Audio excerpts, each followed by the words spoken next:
333장 찬양드립니다.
사도신경으로 신앙 고백드립니다. 전능하사 천지를 만드신 하나님 아버지를 내가 믿사오며 그 외아들 우리 주 예수 그리스도를 믿사오니 이는 성령으로 잉태하사 동정녀 마리아에게 나시고 본디오 빌라도에게 고난을 받으사 십자가에 못 박혀 죽으시고 장사한 지 사흘 만에 죽은 자 가운데서 다시 살아나시며 하늘에 오르사 전능하신 하나님 우편에 앉아 계시다가 죄로서 산자와 죽은 자를 심판하러 오시리라.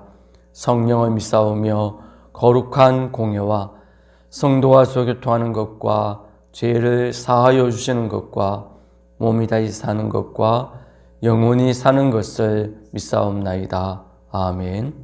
220장 찬양드립니다.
마가복음 12장 28절부터 34절 말씀까지 한 절씩 교독합니다. 서기관 중 한 사람이 그들이 변론하는 것을 듣고 예수께서 잘 대답하신 줄을 알고 나와 묻되 모든 계명 중에 첫째가 무엇이니까? 예수께서 대답하시되 첫째는 이것이니 이스라엘아 들으라 주 곧 우리 하나님은 유일한 주시라. 내 마음을 다하고 목숨을 다하고 뜻을 다하고 힘을 다하여 주 너희 하나님을 사랑하라 하신 것이요. 둘째는 이것이니 내 이웃을 내 자신과 같이 사랑하라 하신 것이라. 이보다 더 큰 계명이 없느니라. 서기관이 이르되 선생님이여 옳소이다. 하나님은 한 분이시요 그 외에 다른 이가 없다 하신 말씀이 참이니이다. 또 마음을 다하고 지혜를 다하고 힘을 다하여 하나님을 사랑하라는 것과 또 이웃을 자기 자신과 같이 사랑하라는 것이 전체로 드리는 모든 번제물과 기타 제물보다 나으니이다. 예수께서 그가 지혜 있게 대답함을 보시고 이르시되 내가 하나님의 나라에서 멀지 않도다 하시니 그 후에 감히 묻는 자가 없더라. 아멘. 기도드립니다. 사랑의 하나님 아버지 감사합니다. 오늘도 수요일을 맞이하여 이 자리에 함께 나와 예배드릴 수 있는 귀한 은혜의 시간을 허락하여 주셔서 감사를 드립니다. 주님, 오늘 시간 예배 가운데 온전히 임재하셔서 우리의 예배를 기쁘게 받으시고 악한 영이 방해하지 않도록 우리 모두에게 성령의 충만함을 더하여 주시옵기를 원합니다. 말씀을 들을 때에 진리의 영이신 성령 하나님을 통하여 우리의 마음을 겸손하게 만들어 주시고 우리의 귀를 열어 주셔서 말씀이 선포되어질 때에 그 말씀 한마디 한마디를 깨닫고 믿고 기억하고 삶의 현장에 그 말씀대로 순종함으로 말미암아 약속하신 말씀의 놀라운 은혜를 체험하는 귀한 시간 될 수 있도록 도와주옵소서. 말씀을 전하는 부족한 저를 도우시고 아버지의 말씀을 바르게 증거할 수 있도록 입술을 이끌어 주시며 실수하지 않도록 붙잡아 주옵소서. 예수님의 이름으로 기도드립니다. 아멘.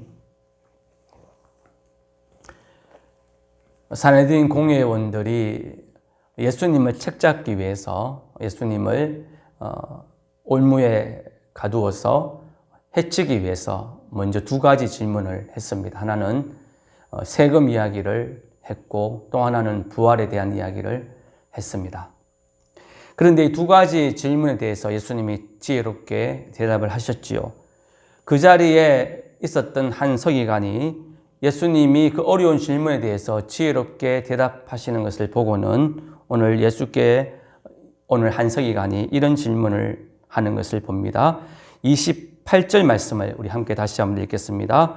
서기관 중 한 사람이 그들이 변론하는 것을 듣고 예수께서 잘 대답하신 줄을 알고 나와 묻되 모든 계명 중에 첫째가 무엇이니까? 서기관이 이런 질문을 했습니다. 서기관은 율법 선생을 가리킵니다. 율법을 연구하고 가르치는 사람이지요. 그래서 율법 중에 첫째가 무엇입니까? 라고 묻는 것이죠. 첫째라는 것은 가장 큰 이란 뜻을 가지고 있습니다. 그러니까 첫째 계명이 무엇입니까? 라는 질문은 가장 큰 계명이 무엇입니까? 라는 질문이지요. 여기에 계명, 율법은 이 당시에는 구약 성경을 가리킵니다. 구약 성경 중에서 가장 큰 계명이 무엇입니까? 라고 묻는 질문입니다. 가장 큰 계명이라는 것은 쉽게 말씀드리면 구약 성경을 한마디로 요약하면 어떻게 요약할 수 있습니까? 라는 질문입니다. 중심 주제가 무엇입니까? 라는 질문이지요. 그 중심 주제가 무엇입니까? 라는 질문에 대해서 예수님은 첫 번째로 대답하시기를 29절과 30절에서 이런 대답하십니다. 함께 읽겠습니다. 예수께서 대답하시되 첫째는 이것이니 이스라엘아 들으라 주 곧 우리 하나님은 유일한 주시라 내 마음을 다하고 목숨을 다하고 뜻을 다하고 힘을 다하여 주 너희 하나님을 사랑하라 하신 것이요.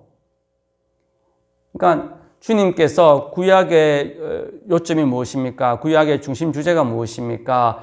구약의 가장 큰 계명이 무엇입니까? 라는 질문에 대해서 첫 번째로 답하신 것은 하나님을 사랑하라 라는 것이지요.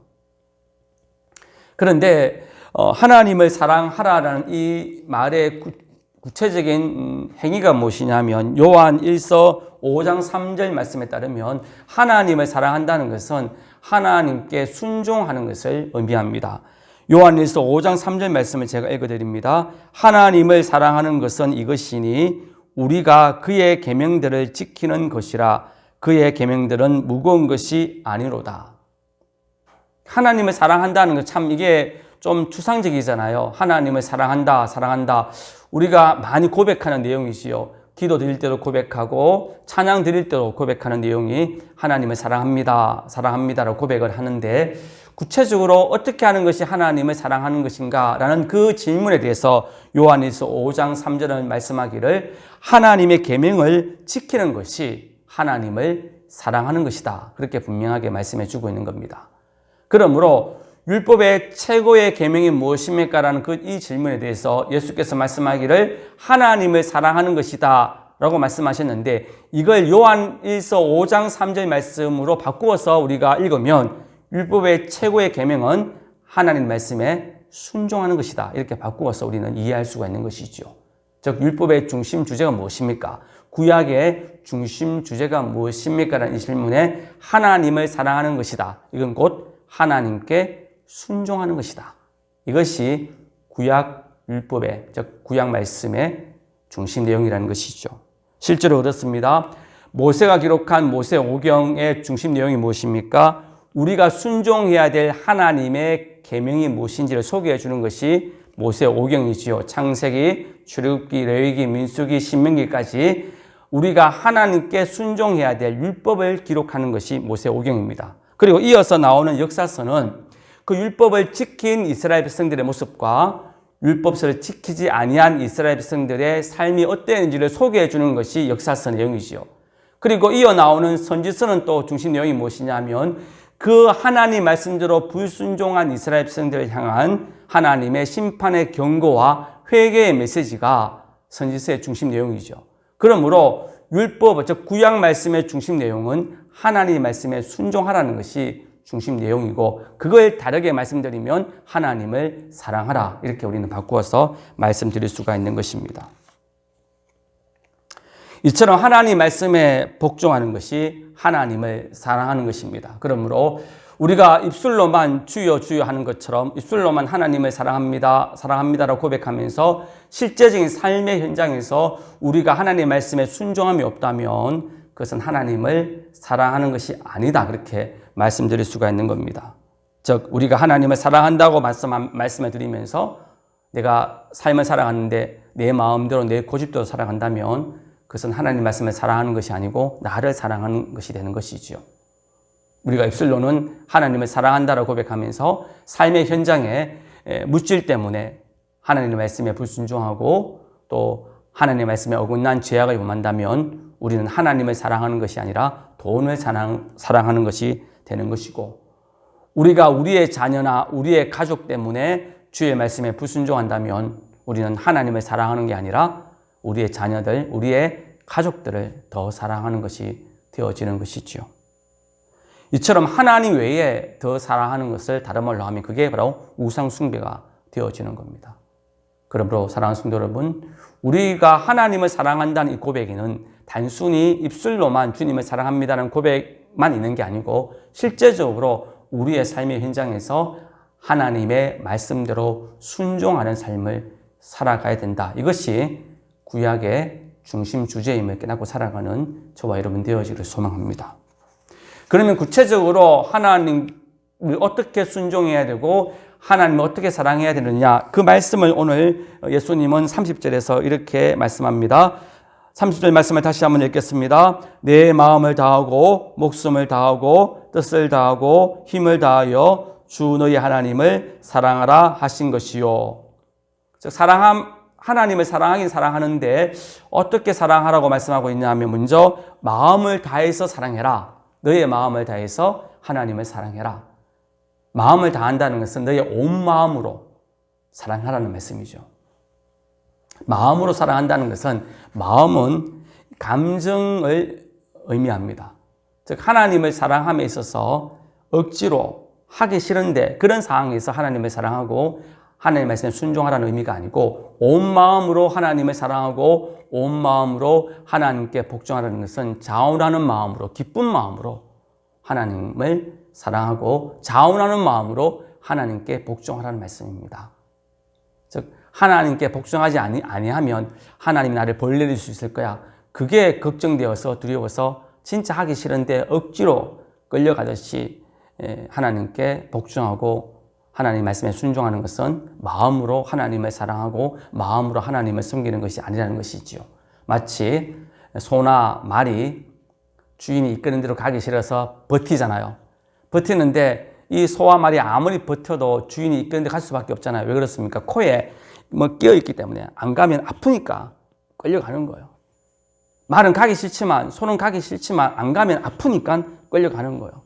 그것처럼 우리의 마음은 하나님 말씀에 순종의 마음이 전혀 없고 하기 싫은데 안 가면 안 되니까 그렇게 끌려가는 신앙은 어떤 면에서는 온 마음으로 하나님을 순종하는 것이 아니고 하나님을 사랑하는 것이 아니라는 것이죠. 그러므로 진정으로 우리가 하나님을 사랑하고 하나님께 순종하려면 자원해서 기쁨으로 끌려서 가는 게 아니라 앞서서 갈 수 있는, 하나님이 말씀하시는 대로 그냥 자원해서 순순히 따라갈 수 있는 그런 어떤 마음의 상태가, 그런 모습이 마음으로 하나님을 사랑하고 마음으로 하나님께 순종하는 것임을 깨닫는 저와 여러분 되어지기를 소망합니다. 사도행전에 나오는 예루살렘 교회 성도들이 그랬죠. 예수님께서 예루살렘 성도들에게, 사도들에게 뭐라고 말씀하고 성천하셨습니까? 만민에게 복음을 전파하라, 그렇게 명령하고 성천하셨지요. 그런데 이 예루살렘 성도들과 사도들이 억지로 그렇게 전도한 게 아니잖아요. 하나님께서, 예수님께서 마지막 유언이니까, 마지막 하신 말씀이니까 우리가 억지로 지키자, 그렇게 한 게 아니라 사도행전 5장 40절 42절의 말씀에 보면 그들이 자원하여 기쁨으로 온 마음을 다하여 그 말씀에 순종했다는 걸 확인할 수 있습니다. 제가 읽어드리죠. 사도행전 5장 40절 42절 말씀입니다. 그들이 옳게 여겨 사도들을 불러들어 책찍질하며 예수의 이름으로 말하는 것을 금하고 놓으니 사도들은 그 이름을 위하여 능욕받는 일에 합당한 자로 여기심을 기뻐하면서 공회 앞으로 떠나니라. 그들이 날마다 성전에 있든지 집에 있든지 예수는 그리스도라고 가르치기와 전도하기를 그치지 아니하니라. 지금 사내린 공회원들이 이 복음을 증거하는 대표적인 인물이 베드로와 요한인데, 베드로와 요한을 잡아들인 겁니다. 잡아들여서 책짓질하고 옥에 가두었다가 책짓하면서 놓아줄 때 무슨 말하고 놓아줍니까? 더 이상 전도하지 마라, 이렇게 경고하고는 놓아주었지요. 이 말은 무슨 말입니까? 너희가 다시 한번 더 전도하면 책짓질로 끝날 게 아니라 너희가 죽임을 당할 수도 있다, 그런 경고를 하고 보내준 것이죠. 그런데 오늘 사도들은 어떻게 합니까? 능욕받는 일, 즉 주님의 이름 때문에 능욕받는 일에 대해서 그들이 도리어 기뻐했다고 말합니다. 그리고는 더 열심히 전도했다는 것이죠.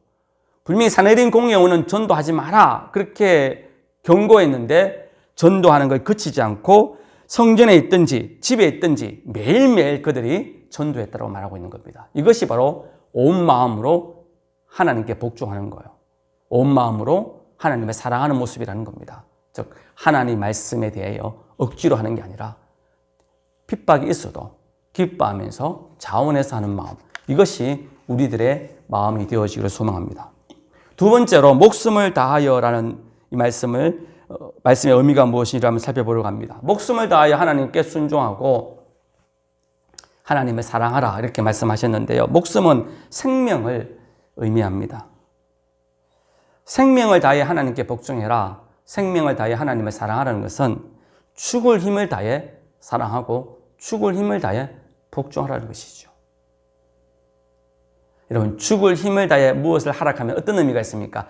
대충 한다는 의미가 아니죠. 최선을 다하는 걸 의미하는 겁니다.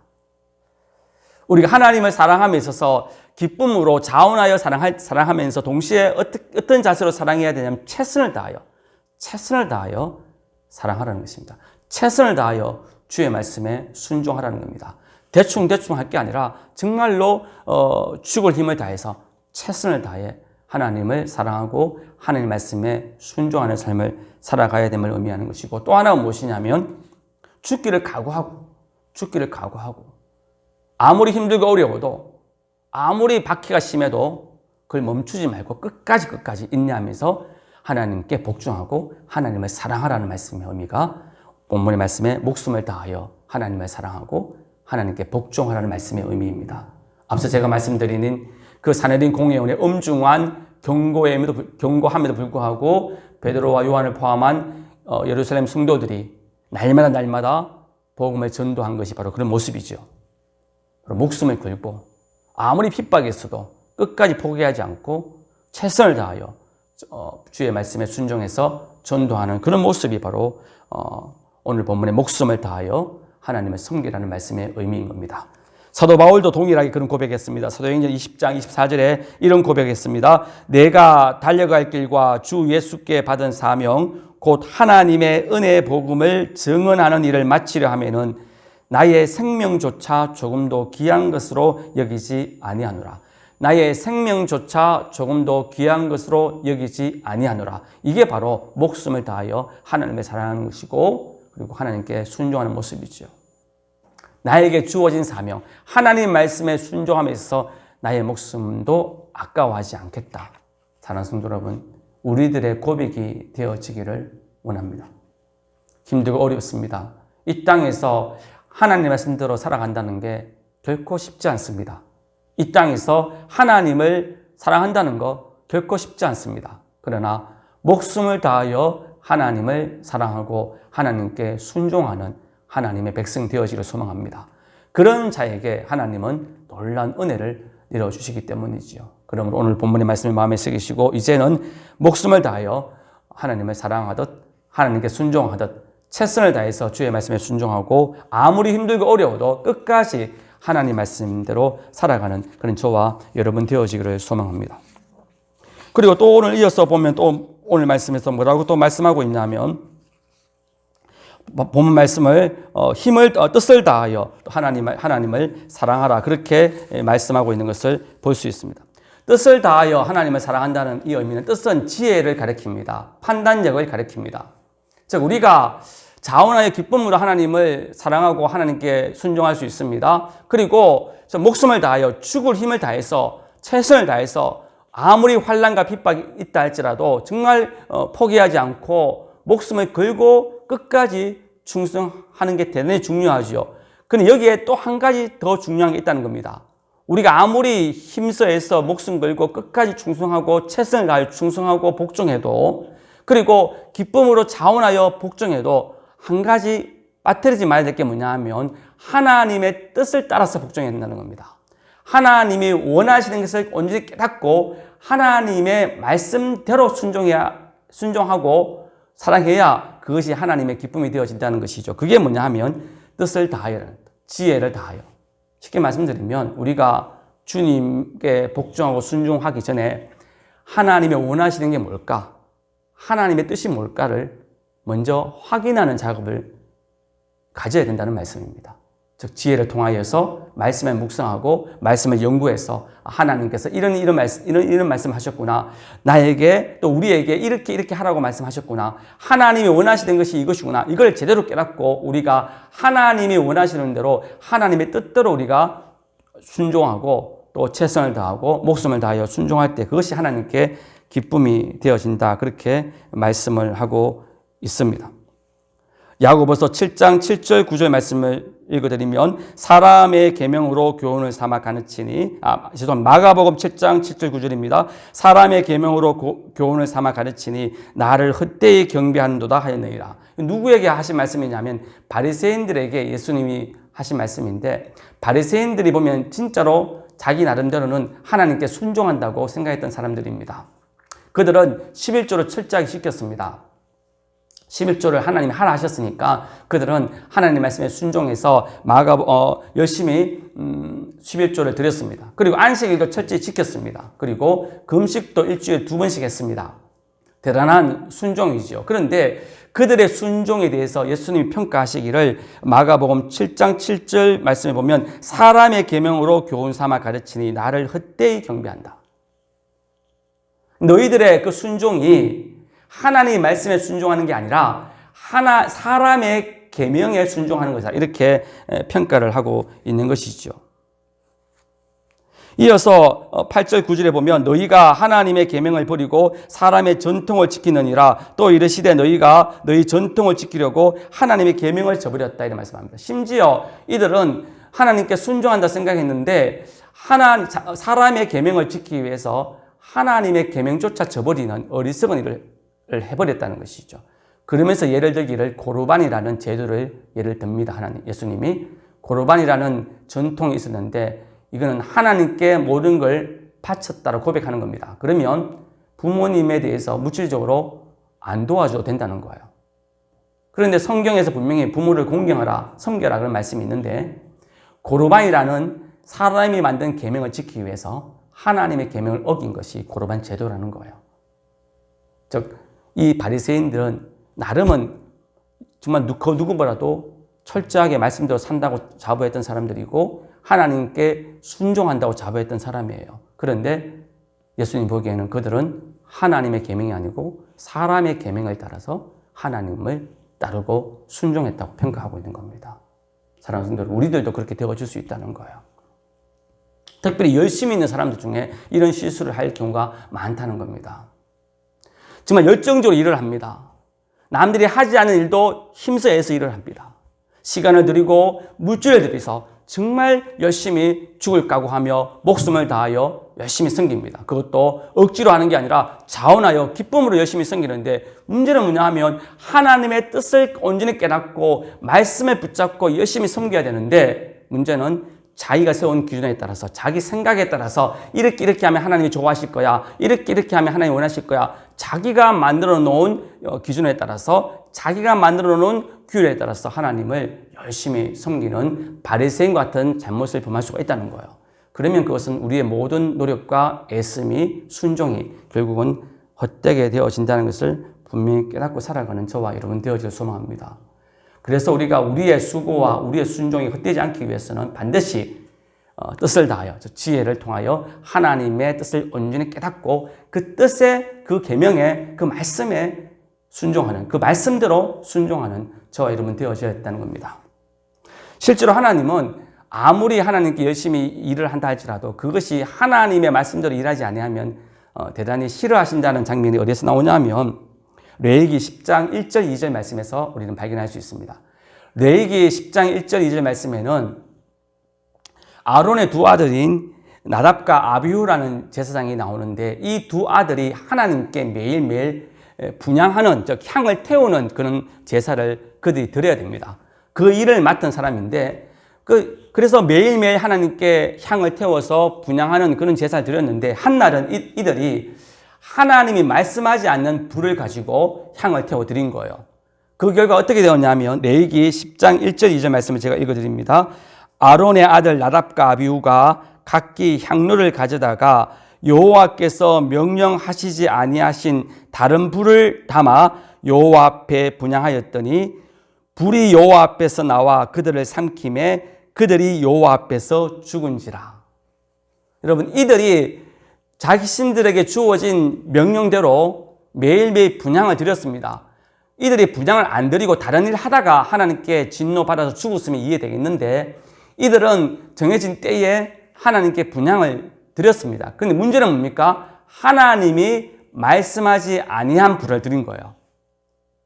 향을 태우는데 하나님께서 말씀하신 성경에 기록되어져 있는 불이 있는데 그 말씀대로 향을 태워드려야 되는데 이들은 하나님의 말씀과 어긋난 잘못된 방법으로 향을 태워드린 겁니다. 근데 언뜻 보면 똑같이 분향 제사인데 방법이 틀렸다는 거예요. 방법이 하나님 말씀이 아니라 인간의 방법으로 자기 생각으로 아무렇게나 분향을 드린 거예요. 그러니까 하나님이 진노하셔서 불이 나와서 그들을 태워 죽여버렸다. 이렇게 성경은 기록을 하고 있는 겁니다. 이만큼 하나님이 원하시는 것은 순종을 하되 정말 목숨 걸고 순종하되 마음을 다하여 순종하되 중요한 것은 하나님의 말씀대로 하나님의 뜻대로 순종하는 것이 대단히 중요하다는 것을 잊어버리지 않기를 소망합니다. 그래서 하나님께서 모세를 통하여 성막에 대하여 말씀하실 때에 가장 강조한 게 뭐냐면 여호와께서 모세에게 말씀하신 대로 되었더라. 이 말씀이 계속해서 출애굽기에 반복되어지는 걸 볼 수 있습니다. 이게 뭐냐 하면 하나님은 무조건 크고 웅장하고 화려한 걸 원하지 않습니다. 철저하게 하나님의 뜻대로 하는 걸 대단히 원하신다는 것이죠. 우리가 목숨을 다하고 또한 뜻을 다하여 아무리 일을 많이 해도 아무리 큰 일을 해도 하나님은 무조건 큰 일을 하고 일 많이 한 걸 좋아하시는 게 아니라 철저하게 하나님의 뜻대로 행하는 걸 원하신다는 기억하시고 매일매일 우리의 지혜를 통하여 하나님의 뜻을 깨달아서 정말 우리의 오늘 본문의 말씀처럼 뜻을 다하여 하나님의 말씀대로 하나님을 섬길 수 있는 저와 여러분 되어지기를 소망합니다. 힘을 다하여라는 말씀은 어떤 의미냐면 우리에게 주어진 여러 가지 힘들을 동원해서 그 힘을 하나님을 섬기는데 하나님의 말씀대로 순종하는 도구로 사용하라는 말씀입니다. 우리에게 하나님이 어떤 힘을 주셨습니까? 물질의 힘도 주셨고 지식의 힘도 주셨고 권세의 힘도 주셨고 재능의 힘도 주시고 육신의 건강의 힘도 주셨잖아요. 여러 가지 힘을 주셨습니다. 능력을 주셨습니다. 여러 가지 도구도 우리에게 주셨습니다. 힘 안에는 도구도 포함되어지고 우리에게 주고 여러 가지 힘도 다 포함되어집니다. 즉 이 힘과 능력과 이 도구를 가지고 하나님을 사랑하는 데 사용하라는 겁니다. 하나님의 말씀을 이루는 데 사용하라는 겁니다. 그런데 우리 흔히 하나님께서 우리에게 주신 그 도구들을 능력을 가지고 잘못된 데 사용할 때가 있잖아요. 물질이든 지식이든 명예든 시간이든 재능이든 간에 분명히 우리에게 그런 힘을 주시고 능력을 주실 때는 그 힘과 능력을 가지고 하나님을 사랑하는 데 사용하고 하나님의 말씀을 이루는 데 말씀대로 순종하는 데 그걸 사용해야 되는데 그걸 엉뚱한 데 잘못되게 사용하는 경우에 하나님은 진노하신다는 것을 깨닫기를 소망합니다. 하나님께 바치는 향이 있습니다. 향품이 있는데 향유가 있고 향품이 있는데 그 향품과 향유를 만드는 법이 있습니다. 그때 하나님이 뭐라 말씀하시냐면 하나님께 드려질 향유나 향품을 만들 때에 그것은 반드시 하나님께만 드려져야 한다는 겁니다. 인간이 사용하기 위해서 너희가 만약에 하나님이 말씀하신 향품을 만드는 방법으로 만들어가지고 그 향품을 인간이 사용하면 내가 너를 치겠다는 말씀이 나옵니다. 이 말씀 무슨 말씀입니까? 즉 우리에게 주어진 모든 것들을 가지고 하나님을 위해서 바르게 사용해야 되어진다는 것을 분명히 깨닫는 저와 여러분 되어져 소망합니다. 의의 도구로 사용해야 되어져야 된다는 것이죠. 그러므로 우리에게 주어진 모든 것들은 다 하나님이 원하시는 방법대로 하나님이 원하시는 곳에 하나님이 원하시는 때에 정확하게 우리가 사용한다면 물질이든 시간이든 재능이든 것을 사용하신다면 하나님이 그것에 더 많은 은혜를 주셔서 더 큰 일 할 수 있는 복을 주심을 기억하시고 이제 우리에게 주어진 모든 것들을 하나님의 뜻을 이루는데 하나님께 순종하는데 바르게 사용할 수 있는 저와 여러분 되어지기를 소망합니다. 이어서 이제 또 예수님께서 그 구약의 말씀에서 최고의 율법이 하나님을 사랑하는 것이다. 이것이 구약의 중심 내용이다. 이렇게 말씀하시고 나서 또 31절에는 또 이런 말씀하셨습니다. 31절 말씀 읽겠습니다. 둘째는 이것이니 내 이웃을 내 자신과 같이 사랑하라 하신 것이라 이보다 더 큰 계명이 없느니라. 이건 무슨 말씀일까요? 분명히 하나님을 사랑하는 것이 구약의 최고의 율법이다. 이런 말씀하셨잖아요. 그런데 이어서 또 뭐라고 말합니까? 이웃을 너 자신처럼 사랑하는 것이 뭐라고요? 이것이 가장 큰 계명이다. 그러면 이것보다 더 큰 계명이 없다 말씀하셨거든요. 그러면 하나님을 사랑하는 게 이게 더 큰 계명인데 이웃을 사랑하는 것보다 더 큰 계명이 없다는 말과 좀 맞지 않을 수가 있잖아요. 이 무슨 말이냐 하면 하나님을 사랑하는 것이 곧 이웃을 사랑하는 것이고 이웃을 사랑하는 것이 곧 하나님을 사랑하는 것이 되어지기 때문입니다. 그래서 구약의 중심 내용은 분명히 하나님의 말씀에 순종하는 것인데 그 하나님의 말씀에 순종하는 그것은 또 동시에 이웃을 내 자신처럼 사랑하는 것, 즉 자기처럼 사랑하는 것이 함께 연결되어져 있다는 것이죠. 요한에서 4장 20절 말씀에서 이렇게 말씀합니다. 누구든지 하나님을 사랑하노라 하고 그 형제를 미워하면 이는 거짓말하는 자니 보는 바 그 형제를 사랑하지 아니하는 자는 보지 못하는 바 하나님을 사랑할 수 없느니라. 요한에서 4장 20절 말씀입니다. 뭐라고 말씀합니까? 보는 바 이웃을 형제를 사랑하지 못하는 자는 보이지 않는 하나님을 어떻게 해요? 사랑할 수 없다는 거예요.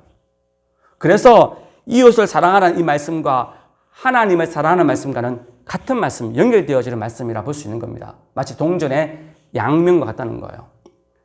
또 지폐의 양면과 같은 겁니다. 지폐나 동전이 가치가 있으려면 양면 모두 다 정확하게 인쇄가 되어 있어야 되지요. 한 면만 인쇄되어 있으면 그건 돈의 가치가 없는 겁니다. 즉 구약의 중심 내용은 하나님을 사랑하는 것인데 그 하나님의 사랑과 연결되어지는 것이 이웃을 사랑하는 것이라는 것이죠. 왜냐하면 보이는 바 이웃을 사랑하지 못하는 자는 하나님을 결코 사랑할 수가 없기 때문입니다. 그래서 오늘 본문에서 이것보다 더 큰 계명은 없다라고 말씀하신 것은 이웃 사랑이 곧 하나님의 사랑과 연결되어지기 때문이라는 것이죠. 그러므로 여러분 하나님의 사랑과 이웃 사랑을 별개로 구분시켜서 생각해서는 안 된다는 것을 깨닫는 저와 여러분 되어지기를 소망합니다. 내가 하나님을 사랑한다는 면목하에 이웃의 형편을 돌아보지 않는 것은 하나님을 사랑하는 것이 아니라는 것이죠. 요한일서 3장 17절 18절 말씀을 제가 읽어드립니다. 그럼 구체적으로 이웃을 사랑하는 게 뭘까? 요한일서 3장 10절 18절 이렇게 말씀합니다. 누가 이 세상의 재물을 가지고 형제의 궁핍함을 보고도 도와줄 마음을 닫으면 하나님의 사랑이 어찌 그 속에 거하겠느냐? 자녀들아 우리가 말과 혀로만 사랑하지 말고 행함과 진실함으로 하자. 즉 이웃을 우리 몸처럼 사랑하라 말씀하셨는데 그러면 이웃을 우리 몸처럼 사랑하는 게 뭐냐 하면 말과 혀로만 난 당신 사랑합니다. 난 당신을 사랑합니다. 이렇게 하지 말고 어떻게 해요? 행함과 섬김으로 사랑하라는 것입니다. 그것이 진짜 이웃을 사랑하는 것이다. 그렇게 말씀하고 있는 것이죠.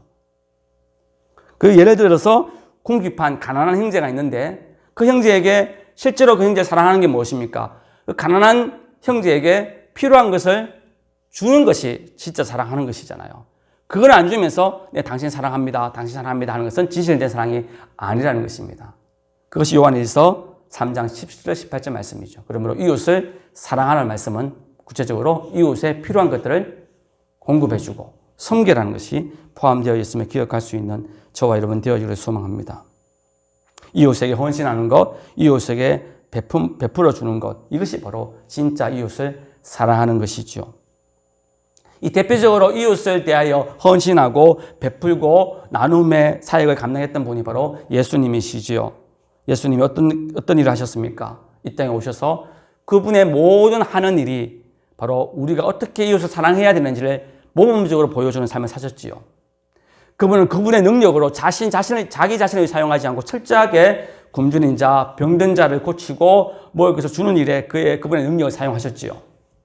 그리고 마지막으로 그분은 이웃을 이 땅의 사람들 살리기 위하여 십자가에 달려 죽으시고 우리 대신하여 지옥 형벌을 당하시는 그런 삶을 사셨지요. 그게 바로 이웃을 위하여 행함으로 사랑하는 모습임을 깨닫는 저와 여러분 되어지기를 소망합니다. 그래서 주님이 요한복음 13장 34절에서 너희가 이웃을 사랑하라 말씀하시면서 내가 너희를 사랑한 것 같이 사랑하라 그렇게 말씀하셨거든요. 요한복음 13장 34절입니다. 새 계명을 너희에게 주노니 서로 사랑하라. 내가 너희를 사랑한 것 같이 너희도 서로 사랑하라. 주님이 우리를 어떻게 사랑하셨다고요? 모든 걸 다 희생하는 사랑을 하셨죠. 섬김의 사랑을 하셨고 베품의 사랑을 하셨고 나눔의 사랑을 하셨죠.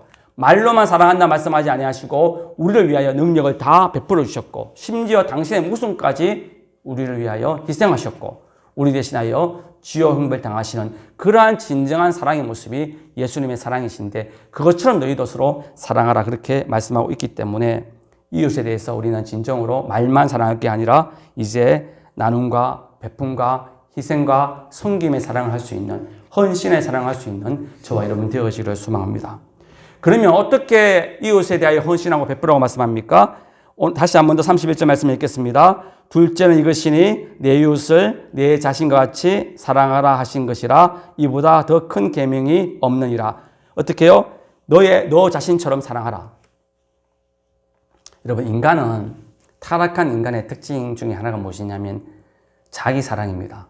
이기적인 것이 타락한 인간의 특징입니다. 그래서 말세에 대한 인간의 모습을 소개하는 내용이 디모데후서 3장 1절 2절에 나오는데 말세 때의 인간의 모습을 소개하기를 이렇게 소개합니다.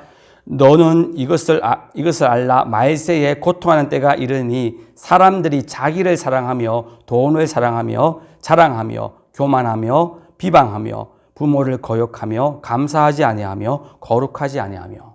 즉 말세 때에 인간의 모습을 소개하기를 어떻게 해요? 자기를 사랑하며. 여러분, 사람은 자기를 최고로 사랑하게 되어 있습니다. 그게 이기적인 존재일 수밖에 없습니다. 그게 타락한 인간의 본성입니다. 그래서 디모데후서 3장 1절에서 그 말세 때에 인간의 모습을 소개하기를 자기를 사랑한다 했거든요. 사실 31절에 네 이웃을 네 자신과 사랑하라, 이 말씀을 심리학자는 어떻게 해석하냐면 진짜 이웃을 사랑하려면 자기부터 사랑해야 된다고 이렇게 말하는 사람도 있는데요. 그건 틀린 말입니다. 그 어떤 인간치고 자기를 사랑하지 않는 인간은 없습니다. 심지어 자살하는 사람조차 자기를 사랑하기 때문에 자살하는 거예요. 왜 사람이 자살을 선택합니까? 지금 살아있는 것보다 죽는 게 더 낫다는 생각이 드니까 자살하는 거예요. 그 어떤 인간도 계산해보고 내가 죽는 게 낫지 않다, 사는 게 더 낫다 싶으면 절대로 안 죽어요.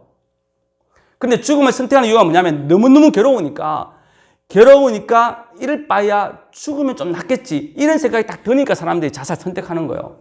왜 그렇습니까? 살아있는 게 자기가 너무 괴로우니까 그럴 바에야 죽으면 나에게 좀 낫겠지. 그러니까 자살을 선택하는 건 자기 사랑의 하나의 모습인 거예요.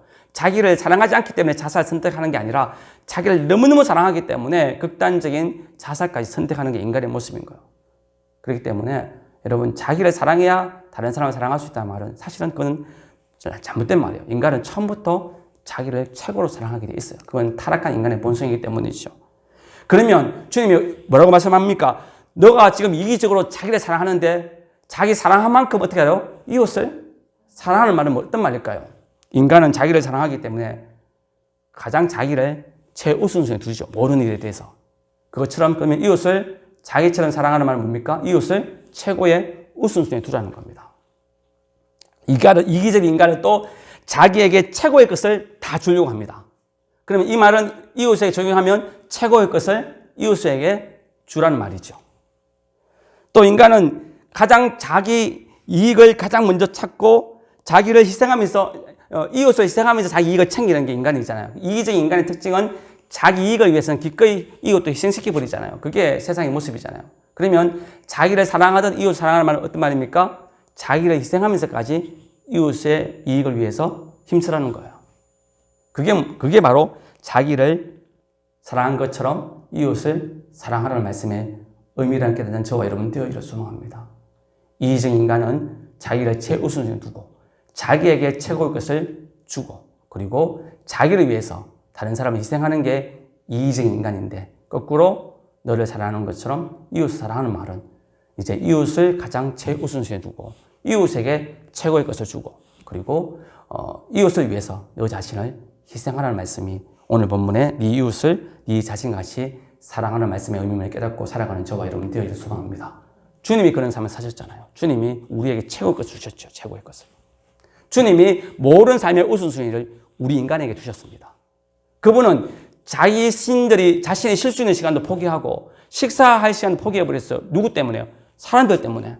병든 사람 고쳐준다고, 또 먹을 것 없는 사람 먹을 것 주신다고, 당신께서 심지어 먹어야 될 거 안 드시고 쉴 시간에 안 쉬시고 이웃을 도와준 게 무엇입니까? 모든 삶의 우선순위에 어디 두었지요? 자기에 둔 것이 아니라 이웃에게 둔 것이지요. 그리고 최고의 것을 주셨잖아요. 우리에게 구원이라는 최고의 것을 주셨지요. 그리고 우리에게 구원이란 최고의 것을 주시기 위해서 어떻게 하셨습니까? 당신을 희생하셨지요.